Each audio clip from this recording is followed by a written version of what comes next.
Friends, আমি রিয়ার আমার রান্নার রকমারি চ্যানেলে আরেকটি পর্ব দেখার জন্য সবাইকে ওয়েলকাম জানাই। তাহলে সবার মনেই কিন্তু একটু টক ঝাল মিষ্টি খেতে ইচ্ছা করে, তখন ইচ্ছা করে যাই বাজার থেকে কিছু কিনে নিয়ে আসি।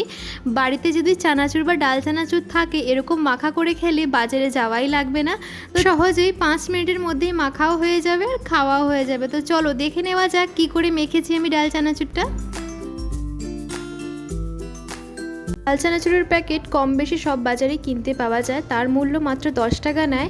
আর এই 10 টাকার ছোট প্যাকেটে মিনিমাম 2 জন আরামসে খেয়ে নিতে পারবে।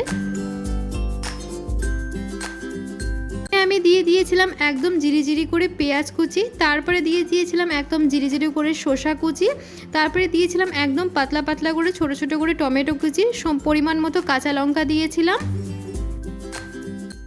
ধনেপাতা কুচি, ছিলাম পরিমাণ মতো বিট নুন, দিয়েছিলাম চাট মশলা। তেঁতুলের জলও দিতে পারো বা তেঁতুলের চাটনিও দিতে পারো, আমার কাছে তেঁতুলের চাটনি ছিল না বলে আমি চাট মশলাটা দিয়েছি। চাট মশলাটা কিন্তু অবশ্যই মশলা দিলেই কিন্তু ডাল চানাচুরের মাখার টেস্টটা আরও দ্বিগুণ হয়ে যায়। সাথে দিয়েছিলাম গন্ধরাজ লেবু, সাথে দিয়েছিলাম টমেটো কেচাপ,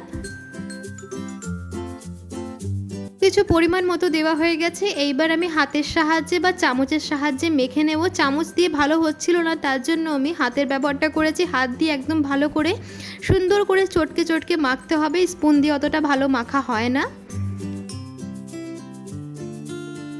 ডাল চানাচুর একদম 5 মিনিটের মধ্যে রেডি হয়ে গেছে। একটু ধনেপাতা দিয়ে গার্নিশিং করেছি। সন্ধ্যাবেলায় এরকম টক ঝাল মিষ্টি খেতে ইচ্ছা করলে বাড়িতে কিন্তু 5 মিনিটের মধ্যেই বানিয়ে নেওয়া যায়।